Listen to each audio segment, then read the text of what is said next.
in this lecture, what I'm trying to do is to just take a glance backwards from classical Greece, where the mythology happily lived, and you can go back thousands of years using Indian epic, really exciting.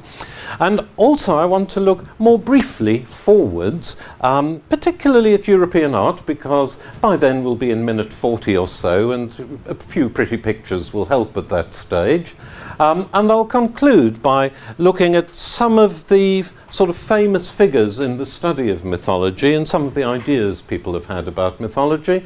And also I'll look at some modern equivalents of mythology and invite you to go off and create your own mythologies to rival Greek mythology.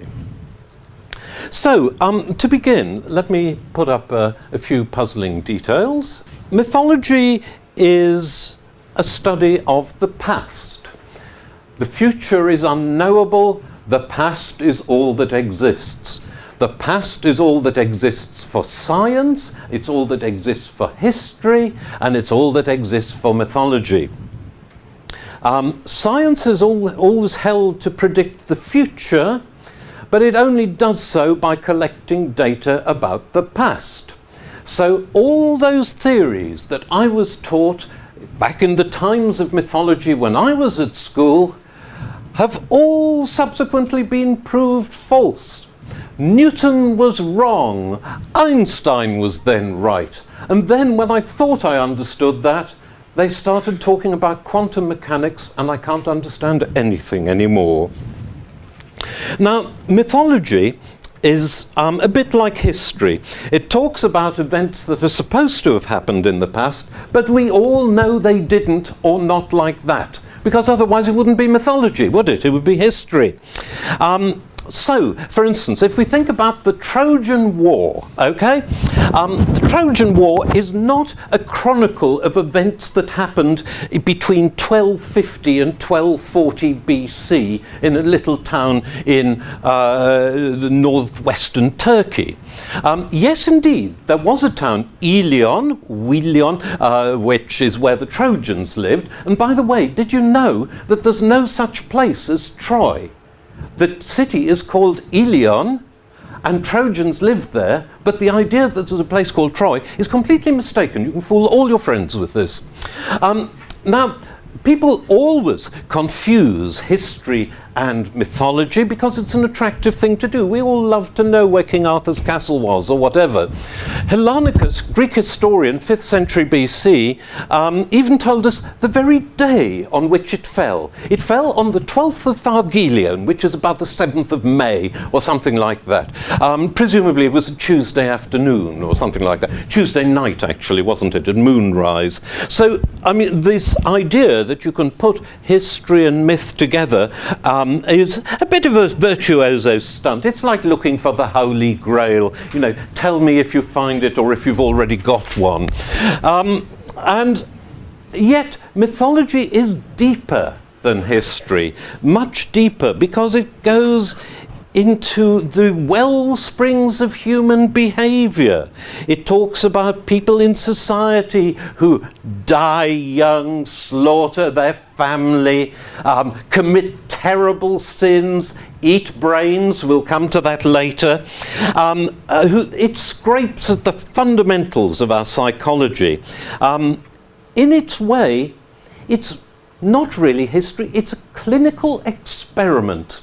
It's an experiment in human behavior, and it passes on the results for us to be our companions today, tomorrow, and forever. Those stories are always with us, and that is the one message I'd like you to take away from this, and that's not bad. That's about minute 3, and I've got to the point. Great. Now, the way I'm going to organize this is I'm going to, wrong way, let's try again. I'm going to organize the talk like this.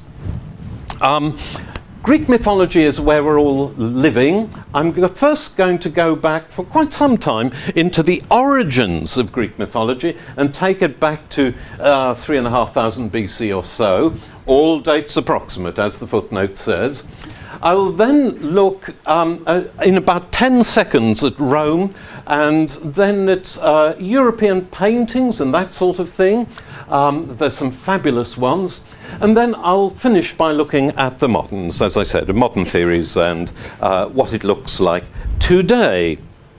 So, if we ask ourselves about Greek mythology, how far back it goes, when it first happened, the answer is, well, obviously it goes back to Greek times, doesn't it? Now, let us just be a bit more precise about this. Greek times. Here are some Greek times. I'll just put you up a few dates to sort of put us in Greek times. We all know that, you know, sometime in summer 776 BC, they suddenly started having the Olympic Games. Well, that's the story, but that is the traditional date, and that's when Greek history starts, 776, because before that, they didn't have dates. So after that, you could always say, oh, it's the 100th Olympiad, so it must be 376 BC, because it's a 4-year period, obviously. Hesiod and Homer are somewhere in the 730 to 650 range. Athenian tragedy being written largely in the sort of 460 to 406 period, largely as a result of too many of them dying then. Periclean Athens, all the Acropolis, the Parthenon, you know, that sort of thing. In middle of the 5th century, 450, 429, bit too much plague. The Greek world, in a sense, ends with the conquests of Alexander the Great, though in another sense it only just begins then, and that's a whole other story. And one other thing I'll be concerned with, and that's about 310, when Ptolemy I in Alexandria set up the first library, or at least the first substantial library in the Greek world, to act as the sort of British Museum library, or the British Library of Greek culture, and actually to define what books ought to exist and where they should be catalogued. Okay, so that's roughly what the dates look like if we talk Greek. And obviously, Greek mythology belongs in all these times. It's circulating. But of course, the problem is that Greek mythology already existed at the start. What Homer and Hesiod tell us is Greek mythology. And yes, the odd thing was made up after that, but fundamentally it is ready-made by that stage, and the age of the creation of Greek mythology is thousands of years earlier. And we can look much, much further back, and then it starts getting really exciting because it starts becoming a detective game. Now, it also enables me to use a new feature on PowerPoint for Mac 2011 that I haven't tried before, so bear with me. If we start from our Olympic Games in 776, the beginning of time, we can then move backwards. Now, we all know that in 1240, on the 12th of Thargelion, Troy fell. That is what ends the age of myth, of course. Trojan War, very important. It's not just that it's the event everybody remembers, it's also where mythology ends. After the Trojan War, there is only aftermath, and I'll come back to that presently as well. What the Trojan War actually maps onto in real history is Mycenaean Greece. It's all those palaces you can go and visit in Mycenae and Tiryns and Pylos, and these are wonderful places to go to. If you are on your holidays, go there. You know, there are pleasant places to walk across, and there's usually a bar around the corner. Now, this appears to be the age of myth, because if you look at Greek mythology and you look at where it is situated, where does the action take place? The action takes place in the cities that were on the map in Mycenaean times. And this was demonstrated by a Swedish mythologist many, many years ago, Martin Nielsen. And the conclusion is inescapable. The thing we know as Greek mythology is in fact Mycenaean mythology. And it airbrushes out anything that happened after those dates So there are no Dorians, there are no Spartans such as you know from classical times. There are only these really rather educated Spartans living in Mycenaean palaces, you know, Menelaus and Helen and all that sort of thing. If you would then go a little stage further back from that, you find that the Greeks only arrived in Greece at the beginning of the second millennium BC. I mean, everybody argues over the date, but it's got to be somewhere in the 1900 to 1600 BC area. In fact, it's probably either one or the other. So you can see, as you trace mythology back, you're tracing it back into ages that are getting shadier and shadier. And we can do better than that, particularly if I can find which point in this lecture I'm supposed to be at. Now, it's not a theoretical question whether how far back we go, because we have this amazing epic, the Indian Mahabharata. It can be pronounced, all you've got to remember is that Maha means mega. It's the big Bharata, the Mahabharata, okay? Now, the Mahabharata is written in Sanskrit. Sanskrit's like the Latin of India. It's the classical language. It's a huge scale. Say you took the Odyssey and the Iliad, end on end, 25,000 lines of them. Well, multiply that by 8 and you've got the Mahabharata. Okay, it is colossal. I've never met anybody who's actually read the whole thing. But there's a very good Penguin abridgment, and we teach that from time to time, every other year. Now, the Mahabharata is very interesting because it goes back at least to 532 BC. What's up there? Nothing. That's a good start. Yes, we've done all that. Yes. And it's 532 AD, and we actually have a list of contents from the 1st century AD that was dug up in Turkmenistan. Go to Google to find out where Turkmenistan is. It's a place not notable for its democracy in the modern age. Very interesting place. But it must go back further than that. It's a legendary composer, Vyasa, cannot be before about 1000 BC and cannot the action of the Mahabharata happens in a particular area of northern India, and it really shows how far the Indo-European speakers had got into India at that stage, and that means that you can more or less date it, you know, sort of 1400, 1000, that sort of region. My guess is that Vyasa has a date not very different from Homer himself, and we all remember that 690 BC plus or minus 50 years. The action of this epic, and I'll show you why it matters in a moment, is like this. The heroes are the 5 Pandavas. They're called Pandavas because they're the sons of Pandu, who is by now dead. But at the same time, they're not just men, they embody the immortal gods. So Arjuna is Indra in disguise and so forth.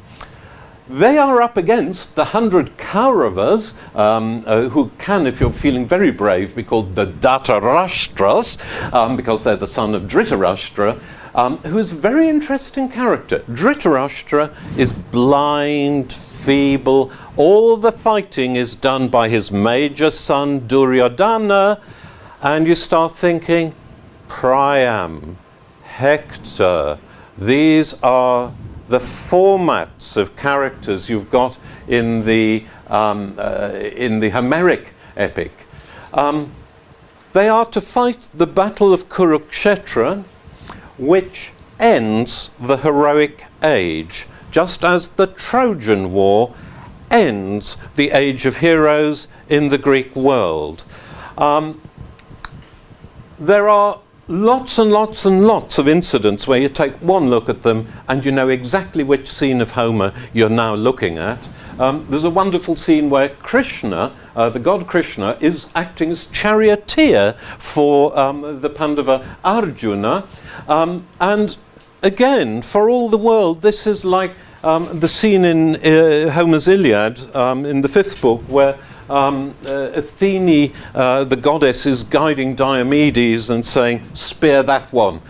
That's the goddess Aphrodite. See you get her," and so forth. Altogether, it's a very interesting epic. The reason for the war is also the same as one of the reasons given for the Trojan War. That reason is that the earth herself had complained. She had too great a burden on her. There are all these people. There need to be less people. And as a result, the gods set in place this cataclysmic war to reduce the number of people on earth. And that is the meaning, if you ever read about the 4th line of Homer's Iliad, that was Zeus's plan, namely to reduce the number of people on earth.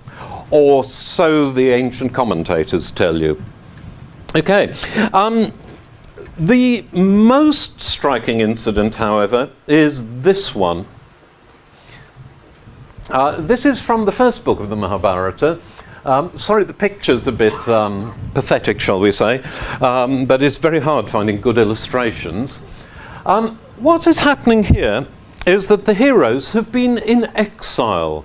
They have been dressed in rags. They have been in the forest. And they hear that the Swayamvara of Draupadi is about to happen. And the Swayamvara is the self-choosing, the suum volens, if you like. It's the same words. It is the bridal, it is the contest for the hand of Draupadi. And to win the hand of Draupadi, what the successful suitor must do is fire an arrow from a bow that is hard to string through this mysterious indoors object. And you start looking at this and you think, hang on, arrive in rags, contest of real suitors, reveal their true nobility, string the bow that nobody else can string, fire it through some crazy object. This is the return of Odysseus from the Trojan War to claim Penelope. And you think to yourself, that's a coincidence, isn't it?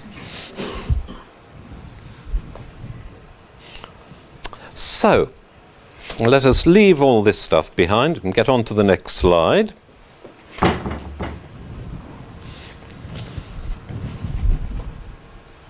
There it is.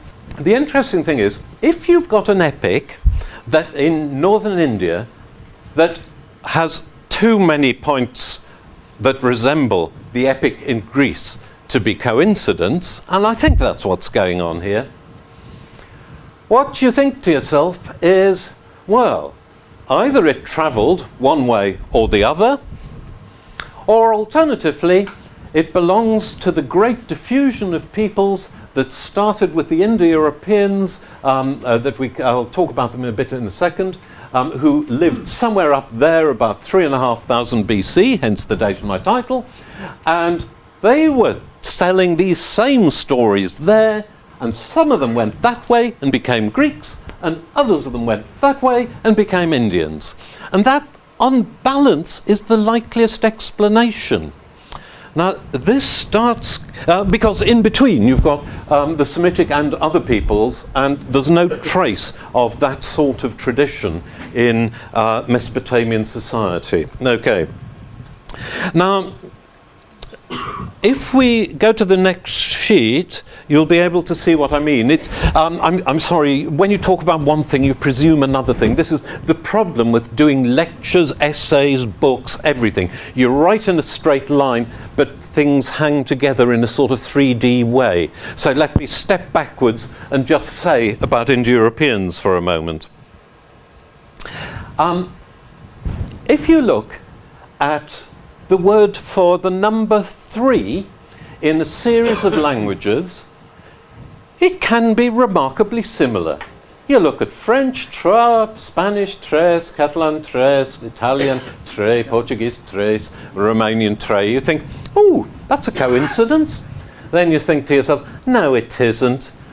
these languages are all descended from Latin, so that's why they have the same word for three. You know, there's no coincidence there, it's just descent. So you say, well, okay, but what then do we do with this? Latin tres, Greek tres, English three, Russian three, Sanskrit traya, Hungarian what? Hebrew shalosh and Babylonian, I hope I've got this right, shalash. Well, you take one look at that lot and you say, well, them ones on the left belong to a particular group. And that is the group we call Indo-European. And just as all that lot came from Latin, that lot came from Indo-European. On the other hand, it's interesting the Hebrew and the Babylonian are so similar, isn't it? And what we have here is the Semitic language family. So it's just another instance of descent. Hungarian looks unhappily isolated. That's because I haven't put Finnish and Estonian and things like that there. It belongs to another group again, the Finno-Ugrian group. Now, what this means is there was a community of people speaking a language which has become a lot of our different languages today, and they lived somewhere on the conventional account, and I happen to believe the conventional account, and anybody who says anything else is wrong. Right? They lived somewhere north of the Black Sea, across the sort of the steppes of Central Asia or whatever, and it was about 3,500 BC where the last of them split off, something like that, give or take. Now, the thing is that if you're going to trace back individual words to a language that existed in the 4th millennium BC, you can do much more than that. You can trace back the sort of lives they led, because they have words for a plough, a field, wagons, wheels, and you start putting together a picture of what this society looked like. It was agricultural, fundamentally agricultural. They were settled, they understood the arts of peace and war and all the rest of it. And from the time at which they existed, they were in the Stone Age. They were Neolithic, they were New Stone Age people. But they were already settled, and that's vitally important for Greek mythology. If they had words, they could presumably speak sentences. And if they spoke sentences, presumably they could speak stories. And it's not just Indians and Greeks that have a tradition of poets. I mean, you can go into a Celtic society where you've got the bards. That's where our word bard comes from the Celtic. And it is quite clear that there was a whole tradition of poetry at that stage. Some people even reconstruct the type of metrical patterns it must have had. But that's Martin West. Now, what this means is that the mythology that we think of as Greek mythology, which turns out to have surprising parallels over in India, doesn't just go back to 1500 BC and the Mycenaean Age in Greece. It goes back another couple of thousand years in some form to a much more primitive stage of society. And the really interesting question then, which I pass to historians, is how could they have a mythology about the capture of cities? They must have had something comparable to cities. And there is a word, the Pur word, as in Hastinapur and whatever, that must be surely the Greek polis word. But if you get back before settled times, before they're all peaceful and need to protect their agriculture, then I think you're into a different ball game. I think hunter-gatherers didn't have the Achilles type mythology. Maybe they had the Hercules type, who knows. Now, the warriors of epic are extremely troubled people. And if this will cooperate, we will think about them. Yes, excellent. Every student of Homer knows that whenever you write an essay about Homer, you must burble on about something called the heroic code. You see, these heroes didn't think like we do. They were all worried about, their standing and their honor and all the rest of it. Now, this actually is just the Greek version of what riddles the Mahabharata, namely the concept of dharma, knowing your duty as whatever you are, but usually, given it's a warrior epic, as a warrior. So there are standards of behavior that are required of you, and the heroes have difficulty knowing what is the right thing to do at any given point. And when you read any Greek epic, Homer, when you read Greek tragedies, this is what they're troubled by. What is the right thing to do? And this idea that, before Homer, everybody was writing epics saying, then he took a number 5 spear and, splattered his brains out, and it was very glorious, and they all, feasted and went back home again. This is all nonsense. That sort of poem doesn't happen.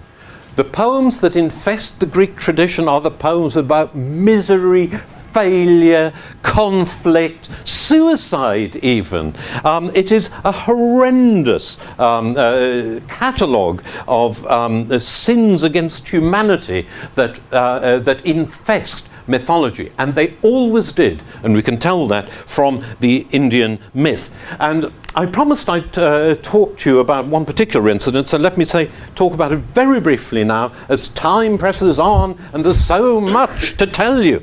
Right. Let us take a character called Tydeus. Tydeus was the father of the great warrior Diomedes. He was one of the 7 warriors that fought against Thebes. And he fought valiantly and brilliantly and slew the enemy. And Athena looked upon him and said, "Ah, truly he is wonderful. I shall bring him immortality."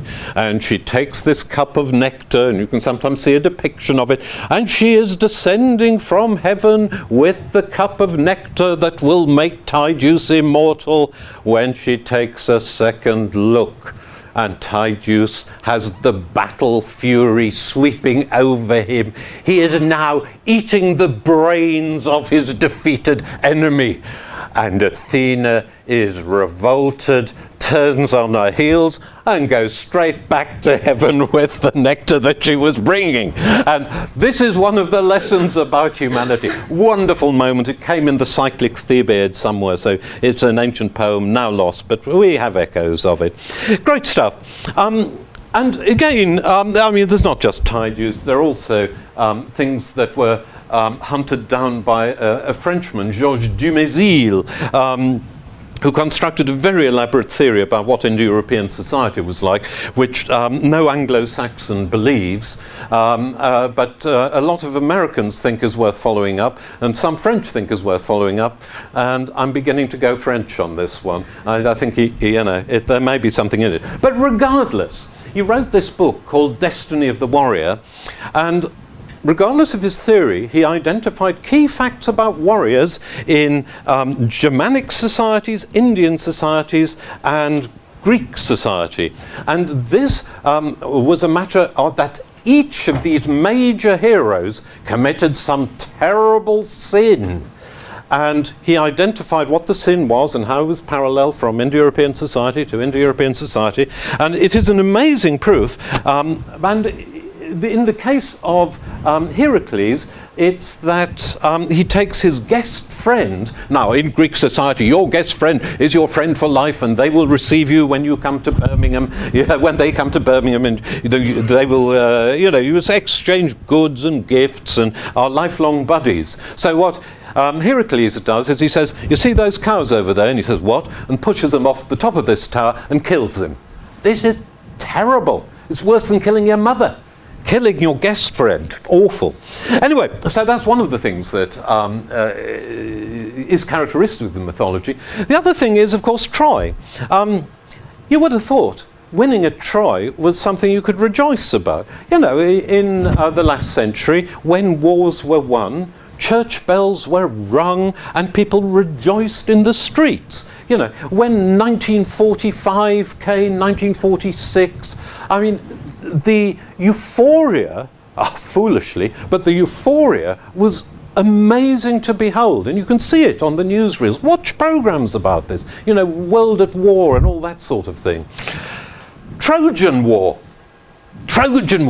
Did they enjoy themselves back at Argos or Mycenae? Well, I'm afraid not, because the moment they set out, there was this enormous great storm, which is sent by Athena in order to kill off Locrian Ajax, because he's raped the priestess Cassandra in the sack of Troy. And then there's Menelaus, who'll be driven off course to Egypt. And then there's Odysseus, who'll get home eventually, another 10 years. And, oh, Agamemnon, as Aeschylus says, you know, it was as though a demon was guiding him home into Argos. Yes, it was, ready to be murdered by his own wife. Oh, it's wonderful. The end of the Trojan War. Oh, scene to behold. The triumph of the Greeks over the Trojans. You know, a war where both sides get finished off. Magnificent. That's heroic war for you. That's mythological war. That's why I enjoy it anyway. There's doubtless much more on that page. I've no idea what. Oh yes, there is rather a nice instance from the Mahabharata there. Krishna isn't only a god in the Mahabharata, he's also the leader of a set of people. Once the major war's been won, he goes over and rules after them for a while, and then they fall into civil war with each other, kill each other, and as though that's not bad enough, they have a tsunami sweep their city away. So, I mean, again, there's this sense that, you know, winning the major war is not really the story. The story is the story of decay and of failure.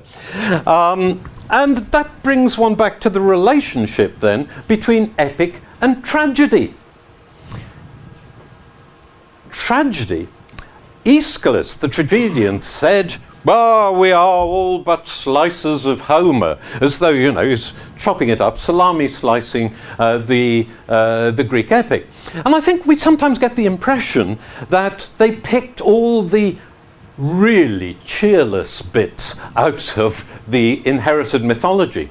But you'll see from what I'm saying that it is the point of Greek mythology to be full of all these cheerless, challenging, immoral, amoral, hideous events.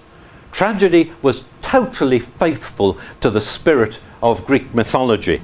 It's a fine, fine creation, because Greek mythology is by its nature tragic. So that's the past. The future is more cheerful, which will please an age which is interested in progress. Can't imagine why that slide's up there. We'll doubtless get him. Oh, yes, yes, yes. I mean, Greek mythology at the start is a very local mythology. It's about your local tradition. You know, if Oedipus is king at Thebes, that's not because somebody at some stage thought, where shall I set this myth? Shall I set it in Mycenae? No, I think I'll set it in Thebes, much more interesting. No, that's what didn't happen. What happened was, people at Thebes told a story, and with that characteristic imagination of local people, set it in Thebes. You know? So, I come from concert. Doubtless, you know, what people talk about there is the concert ironworks that used to exist there. They don't talk about what happened in Bradford. Why would they do that? And this is what Greek mythology is like. It's a collection of local traditions, and you can actually put them on the map. And just as when you study mythology, sometimes you do those family tree type diagrams, it's also worth doing a map type diagram and see where the places are that they actually mention. To take the example here, Thebes is obviously a major centre since Mycenaean times. Yes, here in Greece, it's therefore interesting that it becomes material which is told to Greeks elsewhere. It's a story that takes off. It already exists as a Theban construct, but then it's put onto the international market. It sort of gets onto television, if you like. Again, the Sophocles play, Oedipus the King, might seem the peak of tragedy, but it's also the peak of internationalization. So it's actually making these stories publicly available. And his wonderful, wonderful last play, one of the finest plays in Greek tragedy, the Oedipus of Colonus, is set in a suburb of Athens where, very oddly, there is a tomb of Oedipus. So it may have some local content. Anyway, that just to say locality matters, and things really only start to change when you get the internationalization take over, and that is with the world of knowledge. Once Alexander the Great has conquered the East, you then have a huge common market embracing many, many historic cultures, and the sense of preserving knowledge becomes very great. This huge library was constructed by Ptolemy I by 310 in Alexandria, and here is an artist's impression of what it must have looked like. I'm not sure I believe it, but it's a very interesting concept because, you see, obviously ancient books are scrolls, aren't they? So they're a bit like wallpaper rolls, if you like. You unfurl them to read columns written on them. So what you've got is something looking like, you know, an interior decoration shop because it's full of scrolls. Okay. Now, that reaches us because whatever theological difficulty the Christian church may have with pagan gods and pagan mythology belonging to long dead places, it in fact signs up to the cultural significance of Greek mythology. These become part of the general cultural picture of late antiquity, and they pass on to be copied by monks in scriptoria, writeries if you like, writing places. And you can look at a medieval picture of one which is authentic, or if you really fancy a challenge, and I hope you like this one, I found this on the net. A scriptorium done in Lego. Absolutely fantastic. I want it, yes. I particularly like the Lego quill over here.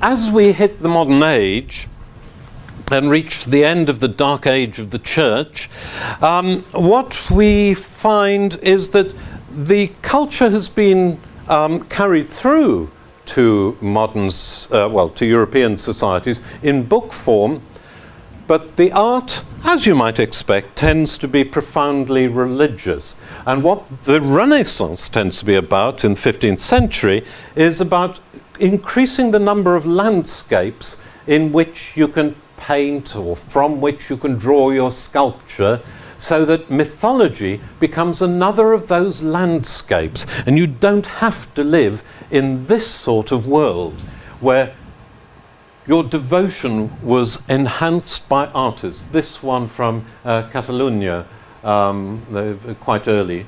Rather ugly children, but they're very fascinating. If you're ever in Barcelona, go to the National Museum of Catalan Art. It is absolutely wonderful. Reconstructed church interiors and all sorts. And very cool on a hot summer's day. A Duccio here again with this overwhelming pious focus. This is the work that was commissioned. The church was, after all, the global enterprise of medieval Europe. And it commissioned these paintings. Remember, painters have to live. They don't sit there in huts giving free rein to their self-expression. So they work for religious authorities. Fra Angelico here. So as you look at that sort of panorama, I mean, obviously these are the quality ones that we all admire today, but it represents the sort of thing that was going up in churches, going up in monasteries, and going up anywhere where there was money to decorate.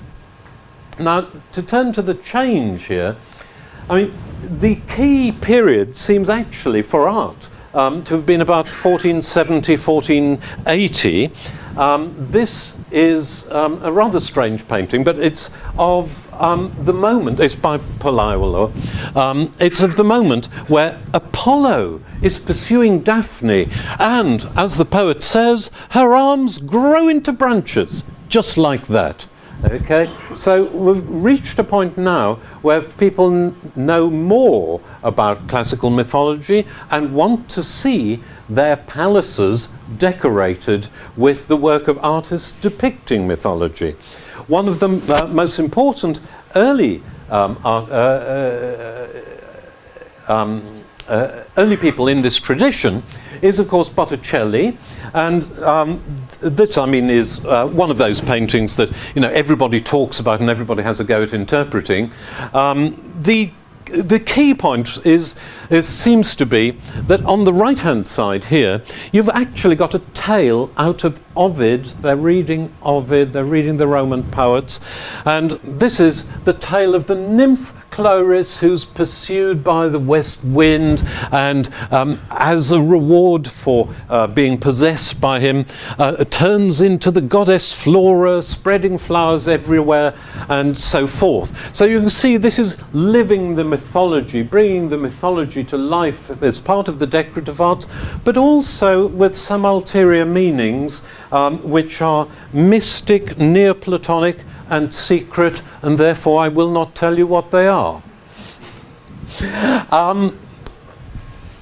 Just to observe that classical mythology is a very popular landscape now, but it's not the only alternative landscape to the religious landscape. Here we have a scene from a book of Boccaccio, and it is a fiction. So, you know, it's the world of the novel, if you like. Boccaccio himself, of course, matters enormously because in the middle of the 14th century, by 1360, he produced this work stating the pagan mythologies. So you finally had a handbook of mythology in modern times, and everybody wanted it. It went through so many editions.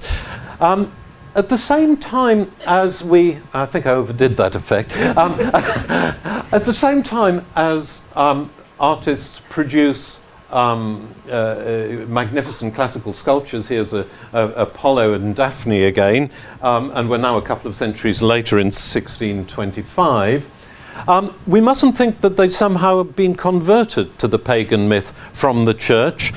They were doing both simultaneously, and the Catholic Church had an awful lot of money. Bernini is known not just for that, but also for the ecstasy of Saint Teresa. Look at her there, being smitten with the divine love. Though he is a bit of a Cupid, isn't he? I'm not sure which mythology that came from.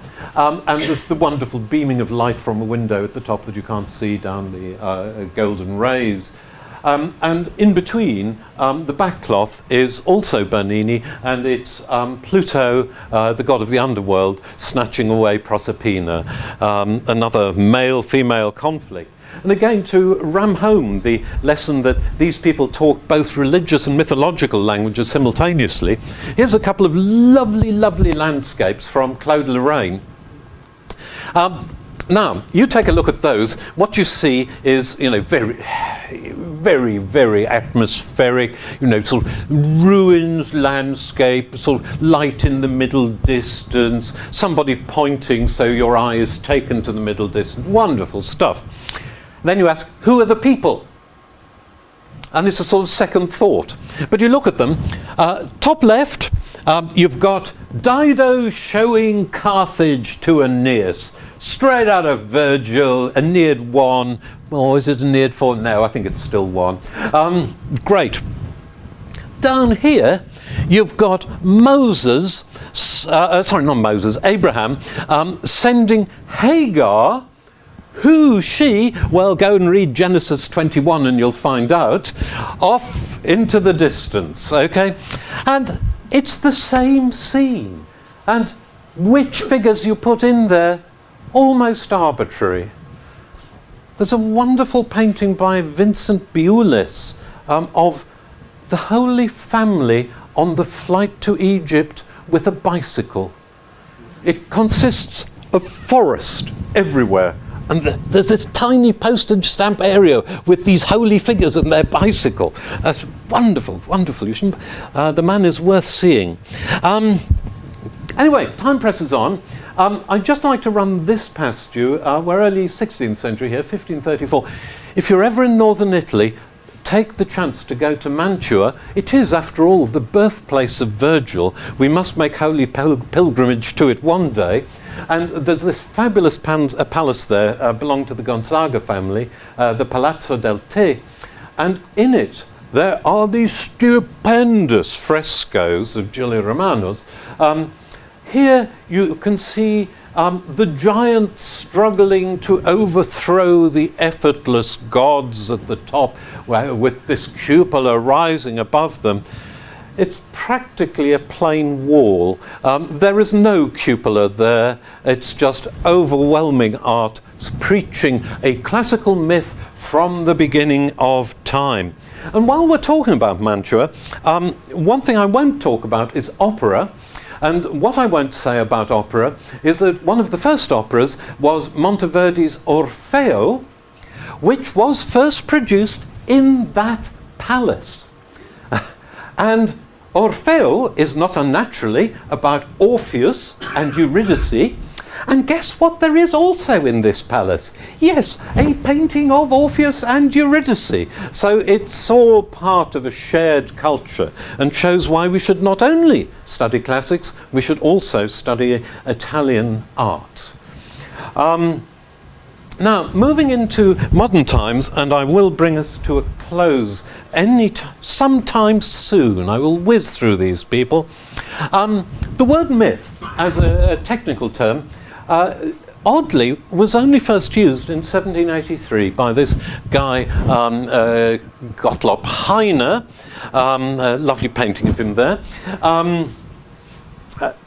That made the scientific study of myth possible. Before that, they just referred to stories, fables, that sort of thing, because they hadn't identified mythology as a thing of its own. But it meant that a proper study became possible. This man is probably the greatest of the 19th century mythologists. He wrote this work called Prolegomena to a Scientific Mythology, and one of the things he emphasizes is the importance of place, that these are local stories, as we have seen. Others took rather madder approaches. Friedrich Kreutzer was absolutely wonderful. He wrote this work called Symbolism in Mythology, and what he claimed was the way you understand Greek mythology is you realize it's the leftovers of a system that once made sense. And that sense-filled system, of course, came from the East, because they're all suffering from Orientalism at this time, you know. Lovely art came in, all the rest of it, you know, benefits of empire, that sort of thing. So, what happens? He claims that there is mystic knowledge embedded in these myths, but he got more interest in Egyptian stuff because hieroglyphs are much more pleasing if you want to, you know, take a mad approach to mythology. You go look in the bookshops. You have a look at the shelves that say Egyptian stuff, and they're full of things about discovering the mysteries of Egypt. Celtic stuff. We know next to nothing about primitive Celts, but by goodness, these books are full of it. And it's all mystic, very old people, you know. Welsh are the oldest people on earth. I don't know. I've never known how to understand that, but there we go. I think we're all as old as we're old.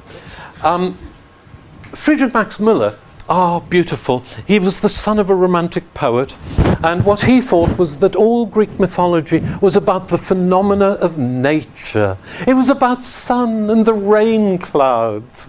And for instance, Apollo and Daphne, who we've looked at.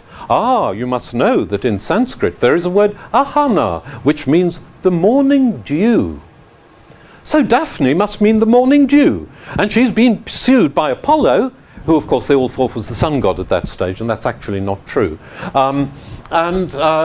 She is destroyed by the brilliance of the sun. Now get to the other end of the day, and you've got the death of Hercules, because Hercules dies, doesn't he, on this mountain, Mount Oita, and he has this cloak around him. It's poisoned inside. It eats away his flesh, and he gets Philoctetes to light the pyre, and he is burnt alive and becomes immortal in the process, all because of his love for the maiden Iole. Oh, go read the whole story. But Iole, of course, is the Violet Maiden, and what this means is that when the sun sets and its rays die in grandeur, the sky turns as purple and red as it did from my study window a few years ago. Ah, romantic or what? This century, I'm going to just say these people existed, because my point is not to explain to you each theory of mythology, but to show how mythology is vibrant. People are still studying it, they're still fascinated, still trying to account for it. None of us who do mythology think it's a matter of telling stories. I always tell students who want to come and study mythology with me, it's not, have you heard the one about Jason and the Argonauts? The question is, what do these myths mean? Why do they exist? What have they got to tell us?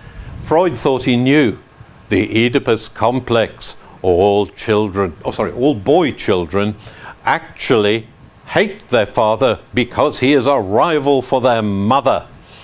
And he didn't call it the Oedipus complex because that was a flash classical name for it. He called it the Oedipus complex because he thought that's what the Oedipus myth meant. And there are psychoanalytic interpreters of myths.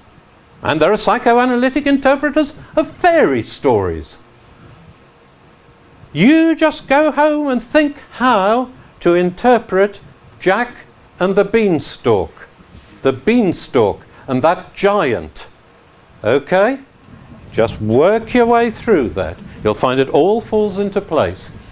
Since then, we've had a countless movements, structuralism probably the most significant, and the guy who was most associated with it, who wrote an outrageous essay in the late 50s, was Claude Lévi-Strauss. If you look him up on the internet, you keep getting adverts for jeans, but not to worry.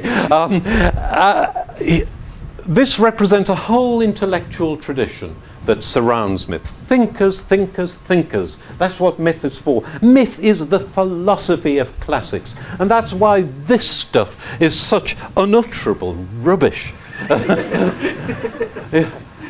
God, Troy, it makes me weep. I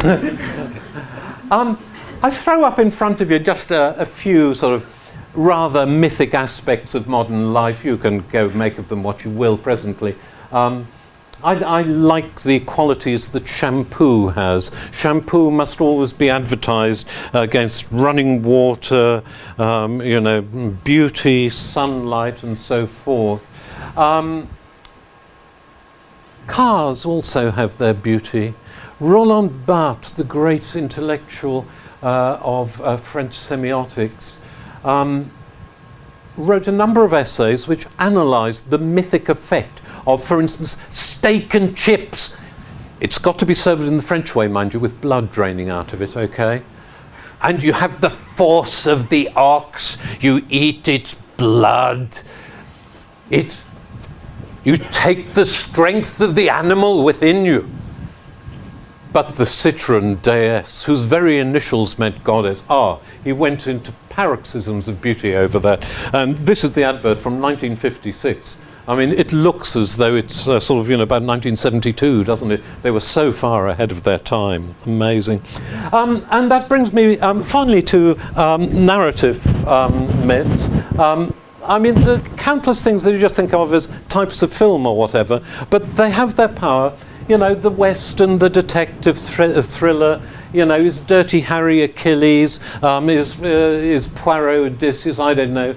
Soap opera, the saga of the American family in space, Lost in Space, whatever. Period drama, which has some claim to be the nearest we've got to tragedy today, going back to a time of myth when there were people who were upper class, not like us. It's really quite an interesting range of images that we're brought into. We live in the most mythic age there has ever been, and that's one reason why it's so astonishing that Greek mythology has survived, because it's always worth talking about. It still compels interest. You can ask about Greek mythology on any quiz show and people will know about it. And that's really very remarkable for something that was so embedded into a society which is totally gone. The mythology still speaks to us. You can still think with the mythology.